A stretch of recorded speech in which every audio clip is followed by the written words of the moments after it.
Good morning, everyone. Professor R. Edward Freeman, Stephen E. Bachand, University Professor of Business Administration, and the Olsson Professor of Business Administration at the University of Virginia's Darden School of Business, Mr. Nikhil Sawhney, immediate past President AIMA, and Vice Chairman and Managing Director, Triveni Turbine Limited, ladies and gentlemen. It is a pleasure to have you all in the 72nd edition of AIMA's popular Leaderspeak program. Today, we are privileged to have one of the leaders of the stakeholder capitalism movement and a committed ideologue of business ethics, Professor R. Edward Freeman. Professor Freeman, it is a pleasure to have you on the AIMA platform, and many thanks for agreeing to talk to us about the importance of stakeholder management, business ethics, and the challenges that come in the way of such practices. You're renowned for developing the stakeholder theory, which argues for calculating the interests of employees, customers, suppliers, and the society in the calculations of shareholders' profits and capital growth. You've authored and co-authored numerous books and articles on business ethics, corporate responsibility, and leadership. You've had an immense impact on the rethinking of capitalism in the post-financial crisis period. Many thanks for joining us and a very warm welcome to you. Thank you very much. Nikhil, it is a pleasure to have you with us, and thank you so much for agreeing to moderate this session. You're a keen student of modern business theories and practices. You think deeply about business's social responsibility, especially in the area of sustainability. We look forward to an exciting session with you and Professor Freeman. A very warm welcome to you. Thank you. Ladies and gentlemen, modern capitalism traces its dogma to Adam Smith, though often selectively. While most ideologues readily source Adam Smith's emphasis on private initiative, the reference to his advice on business social context is not as enthusiastic. He has emphasized that a business cannot just extract from the society, and its profits must flow from serving the society and adhering to its norms.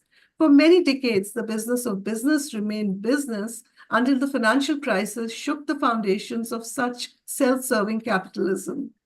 Scams, investment destruction, environment degradation, and labor suppression are no longer dismissed as incidental to business.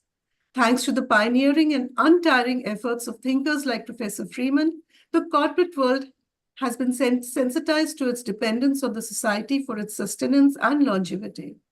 Ethics and profits are no longer considered conflicting objectives in business.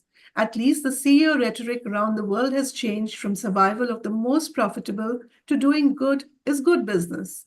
However, there's a growing pushback to the ethical agenda of business and management, and there's a fresh struggle to balance what is good for business now and what is good for the society in the long run. We are privileged to have Professor Freeman with us today, and we look forward to learning how management leaders can reconcile the viability of business with the social responsibility. With these words, it is now my pleasure to invite Nikhil to take over and conduct the session. Over to you, Nikhil. Professor R. Edward Freeman, the Stephen E. Bachand University Professor of Business Administration and the Olsson Professor of Business Administration at the University of Virginia's Darden School of Business, Rekha, ladies and gentlemen, it's a pleasure to have you, and thank you for joining us in a session with a management guru whose thinking and writing have greatly influenced business governance for several decades. Professor Freeman, it's a privilege to have this conversation with you about business ethics and stakeholder management. You have helped bring a radical shift in understanding of the meaning and purpose of business, and your gospel of stakeholder management has won a lot of converts around the world. Today, we would like to hear from you on the genesis of these ideas and the evolution as business dynamics have changed radically during the past few decades. We would like you to tell us about the politicization of business and management and the ideological hijacking of stakeholder management. The diversity, equity, and inclusion movement has come to mean different things to different partisans of different leanings, and each is trying to serve one's own. The ESG movement is also facing a crisis, as there has been a backlash against it following the disruption of supply chains and energy inflation due to wars. There is also a crisis of confidence in the ESG scores, as a correlation between ESG scores and the actual impact have been found out of sync in several cases. We would like you to tell us how ESG can be a practical and credible measure of corporate goodness. Double materiality has become a new buzz phrase in the world of socially responsible management. calculating the negative and positive impacts of each business activity has become popular with policymakers and consultants. The EU is introducing compliance and reporting requirements that focus a lot on previously unpriced externalities. Though some people consider that such fuzzy ideas by themselves a negative externality on business, there are enough stakeholders who would like to see how much value companies destroy for others while creating value for the insiders. We'd like you to tell us how regulation can define what good behavior is and to get companies to behave well. Also, whether regulation is the answer, given that expensive regulations tend to create perverse incentives. An emerging area for business ethics and responsibility is AI. The world is drowning in the hype about the power of AI, and generative AI is already making decisions, and decision makers surrender their judgments to algorithms. AI is still at its infancy and a raw technology, but there have been many instances where algorithms have erred with consequences for stakeholders. We would very much like your views on how stakeholder theory has evolved over the past 4 decades and how you see its application in today's ever more dynamic world. Professor Freeman, we would like to begin with a brief talk by you, and then we could have a conversation about business ethics and stakeholder management in the context of new business models, regulations, and technologies. My colleague Akash Premsen is a great fan of yours, and you taught him at Darden. He says that your love of thought leadership on this subject is only closely matched by your love of blues, and that you perform with your own band. We have over 1,000 people registered for this session, and many hundreds more will join live through social media channels. If time permits, I will take some questions from the audience. So I would request the listeners to write their questions in the chat box, and I will try to summarize them for the professor. Over to you, Professor Freeman. Thank you, Nikhil. It's a real pleasure and honor to be here with everyone today. I'm in Delhi, and India is one of my favorite places in the world to come to, not only because of its history and culture, where I've been a student for a long time, but also the stakeholder idea, in part, is very clear in the history of Indian business. If you look at the founding papers of the Tata Group, you find the idea there. If you study the Vedas or the Mahabharata or other sacred texts, you'll find the idea there that we need to be responsible for all the effects of our action. Responsible responsible to everyone, the people who are the least well off, as well as the people who are very well off, and that's the genesis of the stakeholder idea, that you can't divorce the ethics issues from the business issues. Now, having said that, let me just for a few minutes talk, and then we'll have a conversation about many of these issues that you raised, all of which are important. The best way to say it is we have a story about business. We have a narrative about business that doesn't work anymore. The old story kind of goes like this. You all know what it is. It says, look, business is primarily about the money. That's what really counts. It's about making money for owners or people who think they're owners, like shareholders. It's about making money, and that's the purpose of a business. And this is best done, as Sethi said, in sort of free, unregulated markets that supposedly Adam Smith thought about. I don't know that there are any of those today, but that's in the myth that we want this sort of market capitalism where there's freedom to do whatever we want, or if you like, whatever we can get away with. There's a view about human beings that we are, for the most part, only interested in our short-term economic self-interest, in that to get people to work, you have to really incentivize them to do so. They won't do it on their own. And finally, if I tell people I teach business ethics, you know what they say.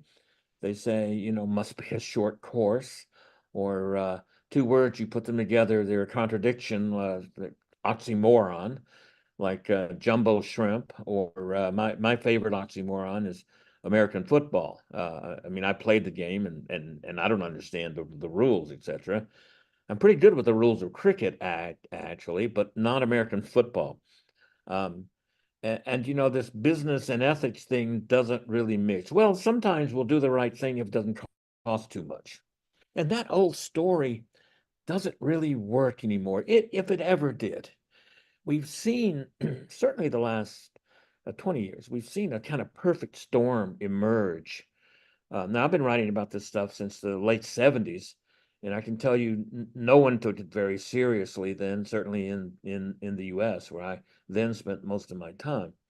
But the perfect storm, you can start it with the global financial crisis, if you like, 2007, 2008. We still have some of the vestigial consequences of that as it affected economies around the world.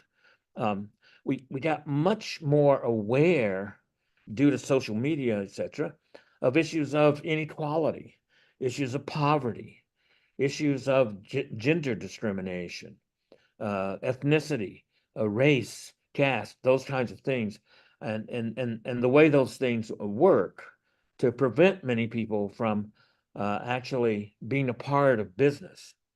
And we also have seen during this time a kind of reemergence of terrorism and acts of war, both within states, between states, which is worrisome, but also with non-state actors that we've seen. And we've seen, at least in America, I don't know much about Indian politics, but at least in America, we've seen the fracturing of the state. And I know we've seen it in many places around the world where people on sort of both sides of issues can't have conversations to try to meet somewhere. Rather, they demonize the other side. They think the people in the other party in politics is kind of morally bankrupt. And if you think about all of that, a lot of it's brought to you by our friendly technologies of social media and the internet. I mean, what we all have, I have right here, my iPhone, we all have the access to most of the world's knowledge at our fingertips. And that has good consequences, and consequences through social media that have not been so good. Now, if that wasn't enough change, I mean, that's enough change for me. If that wasn't enough change, let's throw in a pandemic and let's see what happens.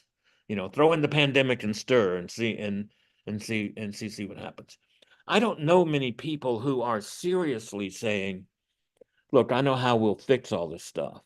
We'll fix it by really bearing down on let's make as much money as we can for shareholders. That it doesn't work. That's what brought us part of the global financial crisis. Companies selling things to shareholders and then undermining them and doing things against their interest. So, look, when the business world is stable, when the world is pretty stable and there's not a lot of change, bureaucracy works pretty well. Bureaucracy and hierarchy work pretty well in those times. But when there's a lot of change, by the time an issue goes up through the bureaucracy and back down to the firing line, world has changed. Certainly when I started working on the stakeholder idea, and I get way too much credit. I didn't invent this. I tried to figure out who did invent it. But I once said I was the only person to have written about stakeholder theory who did not claim to have invented it. Again, it's a very old idea from, we can trace it here in India, as I said, to very ancient sources. And we can trace the word back to the 60s in Stanford Research Institute and Eric Rinman, a theorist in Sweden. And when I started writing about it, again, no one cared very much about this. We was in the heyday of Milton Friedman and no corporate responsibility, just make as much money as you can. But as issues went along, we decided, we need another vocabulary to think about this stuff. And as I tried to say, well, the problems I've always tried to solve, there are three problems. One is a problem that I would say it's the problem of value creation and trade. How's value creation and trade, business, possible in a world where there's very little certainty, very little stability, new technologies like AI all the time, and a lot of things that we can't foresee. It's not that we don't try to predict, it's that we can't. We just don't know what the consequences, for instance, of AI are going to be. So how do we think about that and act in that world? What vocabulary is helpful to us? And I've tried to argue that the stakeholder vocabulary, rather than thinking about just profits, which is really a complicated idea when you think about it. Profits are, in my world, a function of how you deal with other stakeholders, how you deal with customers, how you deal with suppliers, how you deal with employees and communities. All those things affect how much money you're going to make, and how much money you make depends on, is a function of, in part of, it determines what you can do with customers and suppliers and employees, etc. So this perfect storm has given rise to what's the kind of vocabulary that we need, and hence the actions that we take, given all these difficult, turbulent issues in the world. The second problem is a problem I would call the ethics of capitalism. People have started to question, and they've always questioned it in a way, but again, as Ms. Seth said, Adam Smith understood that business was a societal institution, that we're not just self-interested, we're interested in others as well. In a book he wrote called The Theory of Moral Sentiments, which no one reads because they read The Wealth of Nations. Theory of Moral Sentiments is in a way more interesting. Smith wrote both of those books throughout his lifetime. How are we going to understand the ethics of capitalism? Can we be the generations that make capitalism and business better? And the third problem is, I'm a professor, I'm a school teacher. I want to know what I should teach our students. I mean, I don't want to teach them the wrong thing. I think we do that a lot in business schools, and we need to stop teaching the wrong thing. We need to teach a vocabulary, and here I don't mean just the words. I mean the things that come with that we do. We need to teach a vocabulary that builds leadership, that builds judgment about issues that are in the real world. Now, the good news about all this is there are a lot of proposals for the reform of business. Conscious capitalism, connected capitalism, capitalism 2.0. Richard Branson has one I can never remember the name of. There's impact investing. There's ESG, as Nikhil mentioned. There are all kinds of proposals, from regulatory bodies to Wall Street and the city, and all kinds of proposals throughout the world. In the waning days of the Obama administration, I was invited to a meeting at the White House with all of these people that had suggested reforms, and we were talking about the main issue seemed to be that the administration wanted to know what government could do to kind of speed up the transition from, as we would say, it's shareholder primacy to stakeholder capitalism. And everybody was arguing about what's the right brand. And I sat there and thought, I don't think it's a very good question. It doesn't matter so much what the brand is here. What matters is, what are the 4 or 5 issues that we better deal with?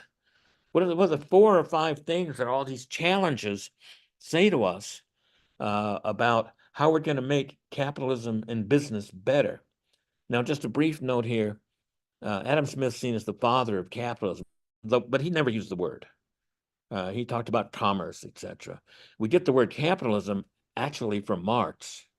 And so some people find the baggage with that difficult. I don't mind using either one, but letting someone like Marx name your theory, it would be a little bit like letting the Indian cricket team design the uniforms of the Australians. I mean, that would be amusing to me, but probably not so much to the Australians, etc. So, we have, if capitalism has some baggage for you, just call it business, because I'm interested in how we make business better. So I said, look, I think there are 4 or 5 things we need to worry about. And then regardless of what the brand turns out to be, we got to worry about those 4 or 5 things. And I'll just briefly mention those. The first is we have to worry about this profits and purpose, because I think the old story tells us those things are contradictory. And I want to put them together. I want to say we're going to build great companies. We need great companies who have a purpose. And of course, we got to make money. The old story makes a mistake about purpose. It says purpose of business is to make as much money as you can for financiers. But that's because businesses have to have money to live. I mean, we all know that. All the people who think that profits are somehow bad or dirty, et cetera, just don't understand how the world works. You know, we have a saying in the music gig that everybody's got to get paid, and regardless of whether it's a not-for-profit or for-profit or NGO, you got to make enough money to keep the lights on, and you got to make enough money to invest in the future, or you don't have much of an organization. So profits are incredibly important, but so is purpose. I mean, look, I need red blood cells to live, but it doesn't follow that the purpose of my life is to make red blood cells. That's silly. Even when a few years ago I had my hips replaced, and I needed to worry about making red blood cells. I lost 4.5 pints of blood. It was really a kind of a fun weekend that lasted 2 years. I had to worry about eating the right foods and doing iron and all that sort of stuff. The purpose of my life was still not to make red blood cells. Purpose is something else. So as important as profits are, purpose is important as well. Entrepreneurs don't start companies to make as much money as they can. They start companies because they're on fire about something. They've got a passion for changing the world in some way. Maybe it's a small way, or maybe it's a big way. Think about Bill Gates and Steve Jobs. They were absolutely on fire about changing the world. Bill Gates once tried to sell, the rumor is, Microsoft to IBM for $100,000. I think that was that was the price. I don't know who was trying to sell it to what. And probably pretty glad that didn't work. And entrepreneurs really believe in what they're doing. If I have students who come to me, Akash was not one of these, by the way. If I have students who come to me and say, I'm going to start a business, I got a good idea, I'm going to grow it, it's going to be I'm going to sell it, it's going to be a unicorn, and I'm going to be rich. What I say to them is, you better get a job. Because it's a hell of a lot easier to be wealthy as you grow up and learn inside a corporation than it is to start one. Starting businesses is hard, and yet that's part of the engine of capitalism that we need. So purpose and profits have to go together. The second thing we have to deal with is this idea of stakeholders versus shareholders, or stakeholders versus financiers, which is a more general idea about that. And we see stakeholders and stakeholder theory as saying, yeah, Ed, right. We got to deal with customers, suppliers, employees, communities, and the people with the money. And that's the insight here. Well, that's one of the insights, but it's actually not the most important one. The most important insight of the hundreds of people around the world that do stakeholder theory is that stakeholders are interconnected. And this is not some idea I cooked up or other people kind of cooked up and then went to look for an application of it. What actually happened was I was a pretty young PhD in philosophy. I was at the Wharton School on a postdoc, really for personal reasons, because my girlfriend was that pen. And I was trying to figure out what this business thing was. I'd grown up pretty poor in the South in the U.S. on a dirt farm in Georgia, and I didn't really understand business, didn't know what Wharton was. And it looked to me like what businesses did was they created and sometimes destroyed value for these groups. And so I began to, the more people I talked to, the more knowledge I had about what really was going on in business. I listened to a lot of people talk about shareholder value, but when you actually look at what they did, they spent a lot of time worrying about customers and suppliers and employees, sometimes not as much as they should, and communities, though sometimes not as much as they should. So trying to have a vocabulary that brings this kind of into the foreground is what I've been up to for the last, I don't know, 40 years or so. And when we think about stakeholders, we have to think about stakeholders in relationship terms. It's not just transactions. Think about your own personal relationships. And when you're in a relationship with somebody, what happens? There's a presumption the relationship's going to continue. You care about each other, and you don't keep score all the time. My wife and I have now been married 47 or so years. Don't hold me to the exact time. And if I went down to her office at Darden, where she works as an administrator, and I said, "Hey, babe, it's been a good 47 years, but you owe me 3. That's the story. You're up 3." And I know what would happen. She's a second-degree black belt in Taekwondo, and I've had my hips replaced, so I can't run. So it would not be a healthy situation for me. Relationships are important. This means you do have to care about your stakeholders. You do have to have a presumption that it's not just a transaction. We're kind of in this as partners. And that's a different idea than thinking about business is just a series of transactions without a history, without a future. Relationships have a history, they have a future. And seeing stakeholders as in relationships with you is much more powerful and important than just seeing it as transactions. Well, there are 3 other things I'll just be very brief about. We got to see business as societal actors. We're not going to solve all these problems if we just look to regulation. We're not going to solve all these problems if we just look to other institutions. We have to see how these institutions can come together to build a better society. And of course, it's societal pressures and market pressures. We all know about the market pressures that are there, but that's not the whole thing. Business has lifted billions of people out of poverty, and it can lift billions more. It can lift billions more out of poverty. And that's what we need. That's what we need to do. So it's purpose and profit, stakeholders and financiers, societal issues, and market issues. The 4th one is we need to see people as complicated. We're not just one-dimensional maximizers of our own short-term self-interest. There are people like that. We call them sociopaths. And again, I don't know about here in the U.S., we then elect them to office. But that's nonpartisan coming from me. I just want to be clear about it. But people are complicated. Anyone who's ever had a child or been in love knows these things. And we need to see people in business as kind of fully human, as worried about their children, as worried about their communities, as worried about their own well-being and their own selves and souls. And when we can see business as a fully human institution, we'll see people as complicated, and we can be pretty selfish and do some nasty stuff too, but the "and" there is what's important. And finally, we have to see business and ethics as going together. So if we can do these 5 things, we can think about purpose and profits, stakeholders and financiers, business as a societal institution and a market institution, see people as kind of fully human and complicated, as well as capable of being completely self-interested, and seeing business as not unethical or amoral, but seeing business and ethics as going together. We can address those issues.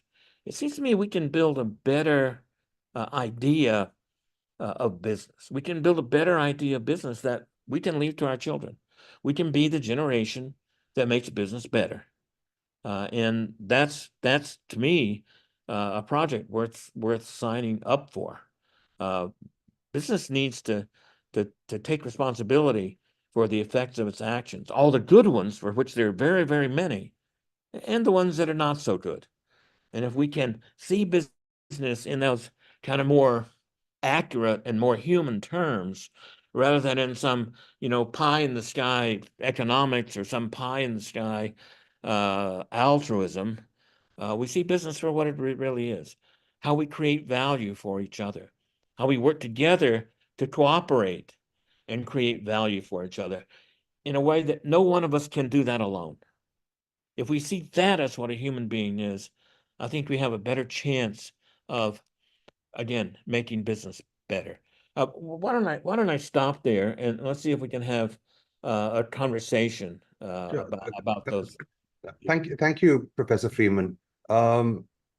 Firstly, you've laid the framework of the values that business should have. But I have to tell you, from my own perspective, I've grown up with the word stakeholder. So it's something that since I started working in the 90s, it's a word that we've always assumed that to talk about the larger impact that you could have as a business. But at the same time, I never found it to be really as controversial versus the shareholder theory, because in my view, and as an Indian and as an Indian working in a family business, you always view your business in a multi-generational perspective. And so Right. for a business to survive over the time frame, you have to be conscious to the stakeholders, which may include community and variety of different other stakeholders, which impact the business over that time frame. And the trust that you have to build with those communities is essential for the survival of that business.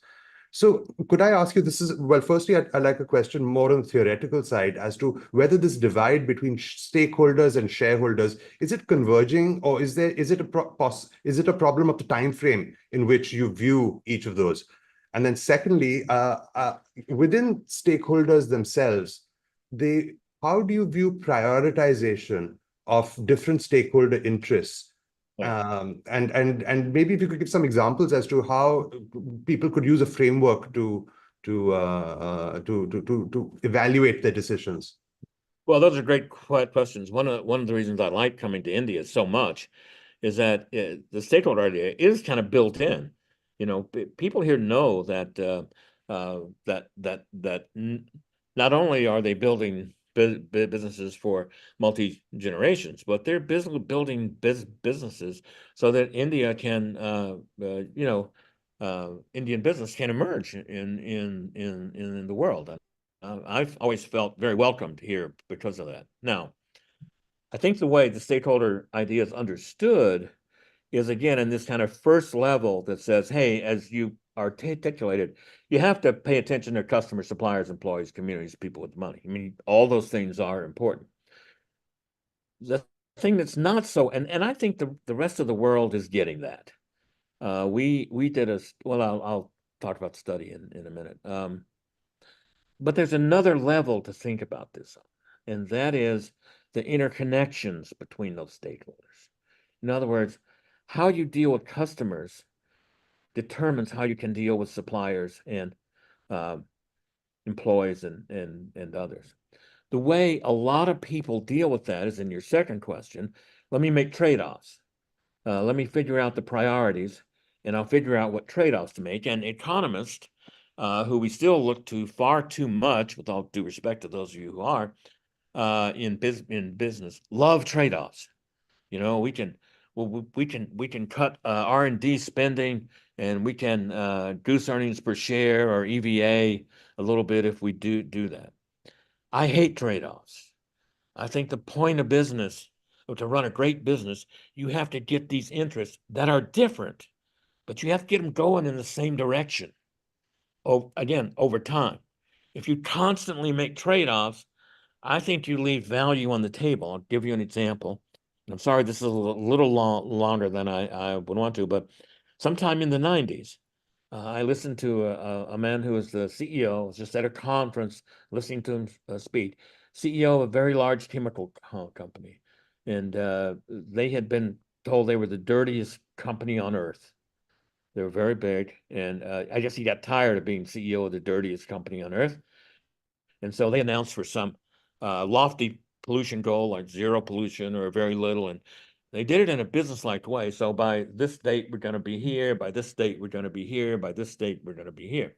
And he goes around to all the facilities, making what I've come to call the damn it, I really mean it speech that CEOs and deans and university presidents love to make. We really mean this time. And most of the folks are sitting there going, yeah, we'll see what you mean when the budget comes out. So he's talking about how important this new environmental program is. The engineers at one facility, would come up to him and say, sorry, we can't meet this first interim target. We can't meet this first interim target because the plant and equipment we've got is too old. The process is too dirty. We just can't do it. And so the CEO said, okay, we're going to have to close the plant. And, you know, you want me to make a trade-off? You want priorities? Here are my priorities. Environment, communities, where I put that in the stakeholder world on the one hand, employees, the jobs on the other. Environment wins, employees lose. That's the priority rule here. Engineers go away. They come back several weeks later and they say, well, a miracle seems to have occurred. We figured out how to do it. CEO asked them, well, what's it going to cost? $10-20 million. Again, this was a huge company. And they say, well, we're embarrassed. If we do it this new way, we're going to save money. Now, what's going on here? What's going on here is when trade-offs become unacceptable, you kick into gear the only thing we've really got, which is our creative imagination. You can't always find win-win-wins. But I guarantee you, if you don't look, you won't find them. If you're in the grip of priorities, you won't look for win-win-wins. The old story's in the grip of priorities. What the stakeholder idea says is, no, you got to find win-win-wins. You got to harmonize the interest of these stakeholders. Harmony, because in music, notes are different, but when you get them in harmony, they sound good. And how do you get these things harmonized? Again, over time. You can't always do it right one. But if you leave one out, or you always push one down, in democracies like yours and ours, they're going to go to government and have their and try to get their rights enforced, and that's going to lead to, you know, oftentimes regulatory nightmares. So I'm not in favor of priorities. I think you have to try to find win-win-wins all the time. You can't always do it, but once you kind of build that in and start thinking about it, some folks that I know who built pretty big businesses tell me it gets a lot easier to do. So thinking about how can I get customers and suppliers and employees and people in the, how can I get those going kind of in the same direction? The only way you can do it is kind of radical, if you like, stakeholder engagement. You can't do it with just your mind. You actually have to talk to stakeholders time and time again. Let me stop. I'm sorry. I could go on about this because, you know, I believe we're all here to listen to you. So thank you. But in a sense, to move on, Professor Freeman, and I'm going to start taking some questions from the audience. Where does the thought for the purpose of business emanate from? And I want to bring in the concept of ethics here, because so there's a question from the Pro Vice Chancellor of lovely professional university, as well as from Professor R.C. Bhattacharya, who are talking about individual ethics and social ethics. At what point should it be taught to students so that they understand the concepts of values and ethics? And how do you interpret this as a foundation to be able to then build better businesses and businesses with purpose, which end up impacting societies and economies? Well, first of all, purpose is not always can be a bad thing too. You know, we had some white supremacists march at our university, Thomas Jefferson's university, Nazis, saying some very ugly things about people of other ethnicities and etc. So purpose has to come with ethics. You know, there are a lot of really bad people in the world who accomplished a lot because purpose is very powerful. Purpose can inspire people, but it can inspire their hatred as well. So purpose and ethics have to go together, I think. Now, I think that has to come with the very idea of business is not just about a singular purpose, but it's a singular purpose that affects people, that affects customers and suppliers and employees and communities. And we need to understand business for that. We need to understand that, again, most entrepreneurs don't start a business just to make money. They start a business because they believe in something. They want to change the world in some way. Again, it may be a very small way. Somebody figures out a better way to do the tuning knobs on radios. It's very important to them. In the history of the world, that may not be a big deal, but then there are people who are trying to find clean energy, who have figured out some technology to do carbon sequestration, or have figured out some way that when I travel, I can take the world with me through Wi-Fi, etc. So I think purpose has to come in when we start teaching kids about what business is, because kids have the idea, again, I hope not here, that business people are kind of greedy little bastards out trying to do each other in, just competing and worrying about the money. And that's not what business is for the most part. There are people like that. Of course, they're bad priests, they're bad professors, they're bad business people, they're bad politicians. Nothing we can do about. I mean, that's about what humanity is. But business, for the most part, is about creating value and helping others. If I were to say to all of you now that are online, look, we have an ethics issue we really have to talk about. It is incredibly important. When I pause for a minute. Now I would ask you, how many of you thought that that issue was somebody's done something good that's really going to make our lives better? I'd be willing to bet no one thought about that, because we have this idea that ethics in business is somebody made a mistake, somebody did something bad. But wait a minute, if business gets credit for the bad stuff, and it shouldn't it get credit for the good stuff as well? If business hadn't invented some of the technologies, we wouldn't be having this meeting right now that we're having. It wouldn't be possible. So again, we have to get away from either demonizing or just making business saints. They're not saints or sinners. As human beings, we're kind of both of those things. Oscar Wilde said it best. He said, every saint's got a past, every sinner's got a future. But the saints and sinners thinking pervades business. And especially in the academic world, their businesses for the most part are sinners, and maybe there are a few saints around. But as soon as they do something wrong, and they always do, we always do as human beings, we put them in the sinner category.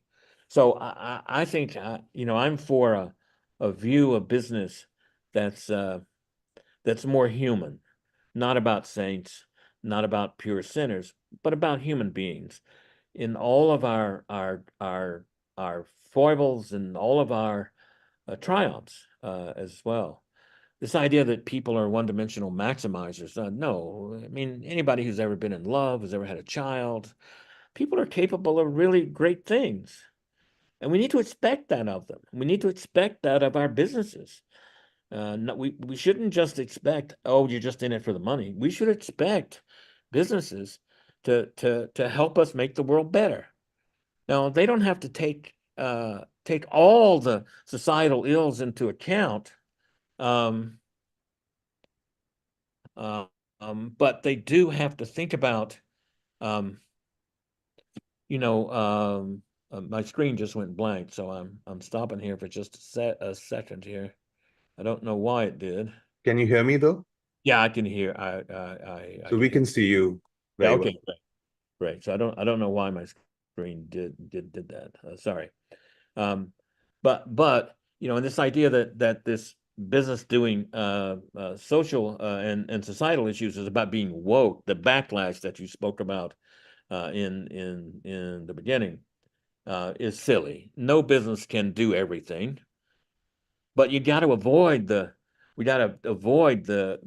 logic mistake that says, Nikhil, you're hungry, but I can't solve world hunger, so I can't do anything. It doesn't follow that because I can't do everything, I shouldn't do anything. And that's the kind of logic mistake that goes on. Now I got my screen back. That's kind of logic mistake that goes on. And so I've got a view that business is more about real people rather than kind of ideology here about what economists and others tell us. So, Professor Freeman, in a world where business is only getting larger, where capital is more concentrated with larger firms, and technologies and power, therefore, is more concentrated, there is, I think it's understandable that there would be some skepticism with the general public on the intent of business. Sure. Governments try to regulate their way in terms of certain disclosures and certain norms, be it CSR in India or ESG or different frameworks. You talked about capitalism 1, 2, 3, etc. And you said that you weren't in favor of excessive regulation because, or if I heard that correctly. But then how can you bridge this trust deficit that exists? And what is the role that individuals should have, and what should corporates have? Is it a communication issue? How does one view this? Well, I think that's another great question. I'm not sure I have the answer to. One of the problems with regulation is that, of course, in democracies, regulations have to be one size fits everybody. And business is a kind of institution where they're very different. It's very different if you run a small, medium-sized businesses than if you run a large corporate. And having to have the same regulations, oftentimes really the results are exactly the opposite of what's intended. And regulators mean well. I don't know about politicians, but regulators and administrators usually mean well, and they're trying to do the right thing, and they're trying to help, but oftentimes it just goes awry. Oftentimes what happens is you end up with a system I would call crony capitalism. Crony capitalism is when self-serving business people don't care about their stakeholders. They're trying to get the rules changed so that it benefits them versus their competitors. And crony capitalism, which is, a form of corruption, is absolutely the opposite to what I'm talking about. We need conversations in society about the role of business in society. We can't leave those conversations to either to business schools or just to businesses, though they need to be engaged in them. We need to have those conversations in our schools. We need to think about what we expect businesses to be. We need to transmit that to our children so that they grow up with an idea that, yes, business can be bad, but it can do great good too. I would like to see both your country and mine become nations of entrepreneurs, where we give everybody an opportunity, and government can help with this, to start their own business, to make something. I know a lot of those are going to fail, but some of them are not going to fail. They're going to do great things. I think we spend too much time worrying about large, powerful corporations. Yes, they're important, but they're not the dominant form of business in society. Dominant form of businesses are small family businesses throughout the world. We know, if you want to understand how to explain employment, you don't look at big corporates. You look at the birth-death ratios of entrepreneurship, of starting businesses. So we need to make it easier to start big businesses and to stop them. And that's a problem. That's hard to do in where there are lots of regulation, etc., because it's hard to get regulations to die. That's a harder political process, I think, than to start them. So, look, I think this is a hard problem. We need to look at this from a multi-institutional point of view. How do business and education and government interact and affect each other? And businesses need to be a part of that conversation. It's a little bit communication, but it's also a little bit kind of what we do. Thinking about values and purpose and ethics is not just what we say.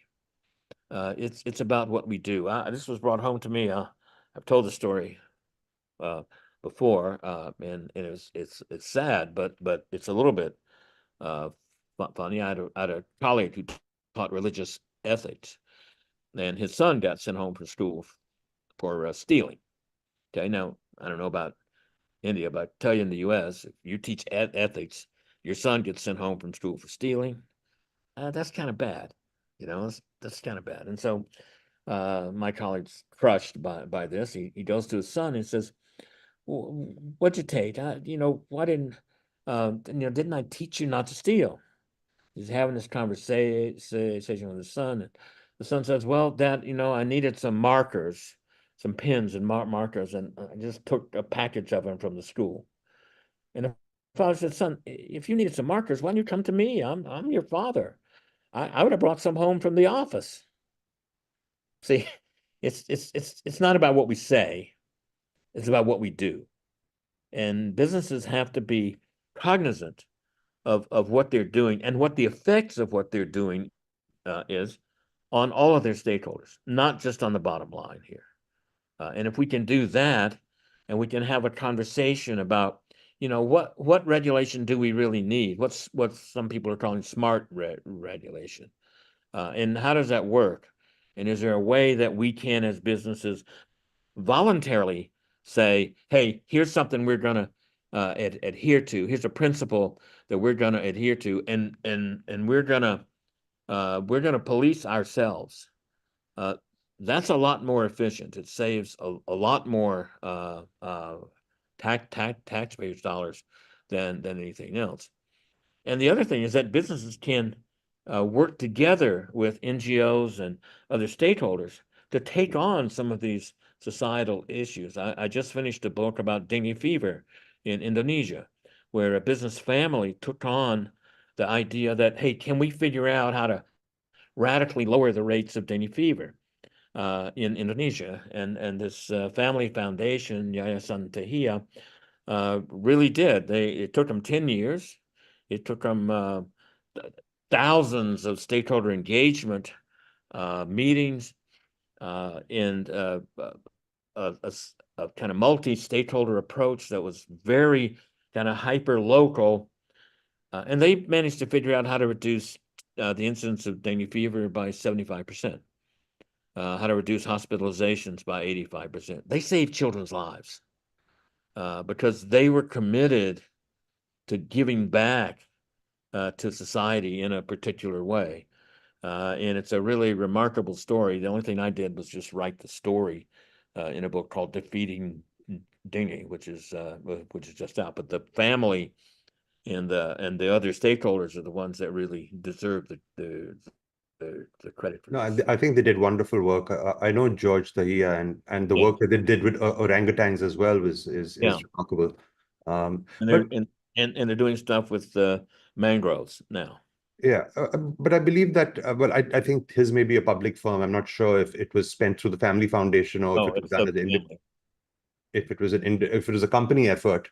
But it brings me to my next question in terms of expenditure on these stakeholders. And ultimately, if as a public company or with one who is governed in a form where you have shareholders, how do you view, or how does a company translate its risks from a stakeholder perspective to shareholders to distinguish between philanthropy and what may be strategic risk mitigation for stakeholders? Is that excessive? Do we have to be excessively transparent to give more data out to build a case, or how have you seen this in practice? Well, again, I think that people say, look, if you do all this stuff with stakeholders, you're really transferring the risk of that to shareholders. But in fact, it's just the opposite. If you do this stuff with stakeholders, when push comes to shove, if it does, they're behind you. There's a terrific story about Whole Foods, built by this entrepreneur John Mackey, and well before they were a $13 billion company that he sold to Amazon, they had one store in Texas. There was a 100-year flood, and the flood destroyed the store. And he had always sort of run the small business in the interest of its employees and customers and suppliers and the people with the money. And the flood just wiped them out. He didn't have any more money or anything. And so what happened was the customers came and said, "Hey, stop moping, start mopping. We need the store. Suppliers fronted them 30 days of supplies.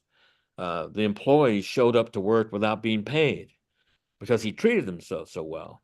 The banks actually lent him money on his name. And the stakeholders were there for him because he had run the business kind of in their interest as well. So those things go together. I think if you want to understand, if you want to use the vocabulary of risk and risk for shareholders, it's risky not to pay attention to customers. It's risky not to pay or to pay, lousy attention to employees. There's a group in the US that's proving this. It's called Just, J-U-S-T, Capital. If you go to their website, and it's a NGO, but it's sponsored by Goldman Sachs and some very prominent investors. And what Martin Whitaker, the CEO, will say is he's trying to get all the information the market really needs, though they may not have known that. He's trying to get all that information to the market. So they rate the Russell 1000 public companies by how they're doing with customers, and they don't use suppliers, but they should, employees, communities, the environment, and their shareholders. They gather information, they see what companies are doing. They do things like during the pandemic, companies made all these promises. Well, Just Capital held their feet to the fire. During the George Floyd killing in the US, when people were very upset about race, companies pledged $50 billion to try to combat racism in places. And Just Capital, you can go to their website and they'll tell you what the companies have done or not done. Now it turns out they take the top 100 of the and they give a rating. They take the top 100 and they have a fund. And of course, the fund beats the S&P. I don't need to, that's pretty straightforward. Why? Because shareholders and stakeholders are interconnected, and you can't pull apart one of them and say, let's focus on this one, because you'll inevitably not focus on the interactions between them. And that's why thinking about stakeholders, thinking about if you want this stakeholder mindset, it's hard to do. I don't want to be Pollyanna here. It's easy for me to say, but it's actually hard to do in the real world. And you kind of have to be committed to doing it, to take it seriously, because if not, the first time something goes wrong, you'll revert back to trade-offs and miss the whole thing. I think that as people who work with companies, there is a tendency for what I think is a term called stakeholder tokenism, in terms of just doing it so that you can check the boxes, so that these firms and Just Capital may be doing it on an altruistic, not-for-profit basis, but there are other for-profit firms who conduct similar services. And I think at the end of the day, there is a possibility to game it, but obviously not over a long term. You can game it over a couple of years. That's not what Just Capital's doing, because they're also putting their money where their mouth is here. So they're really trying to understand. They have a pretty extensive review process that goes. It's not about ticking boxes. It's about relationships that exist over time. It's about taking business as it is seriously and trying to make it better. If you want to tick boxes, fine. But if you want to seriously engage in making business better, then you have to do the hard things. And these are hard questions to pull off. I don't have time to deal with easy stuff. That's way too easy. I want to deal with difficult stuff that tries to make the world better here. And that's what the vocabulary of kind of thinking about stakeholders, stakeholder management, or stakeholder engagement, or stakeholder theory, whatever you want to call it, is serious. Professor Freeman, we're coming to the end of the hour, and I'd like to stick to our time schedule, but there's so many questions that we haven't gotten to. I'd like to have them printed and sent to you so that you have an idea as to what has been asked. So at least you'll have a fair idea about that. But before we leave, what do you think institutions like AIMA can individually or collectively do to bring these issues more into the to highlight these issues more, to talk more about it? What do you think are the what would you like to leave us with on that subject? Well, I think it's a very important role that organizations like AIMA can play, because you can catalyze conversations. And what we desperately need is not conversations that, you're right, I'm wrong, those kinds of things. We need conversations where we work together about stuff. And in many societies, in our democracies, we've forgotten how to have those conversations. So I think the more you can sponsor events where people can talk about those things. I've just been looking through the chat, and there are so many questions here that are so good that people have. I wish we had a few more hours. I'd be happy to talk about them, and I would encourage people to. I'm easy to find. If you have something that you really want to talk about, send me an email, and I respond to that.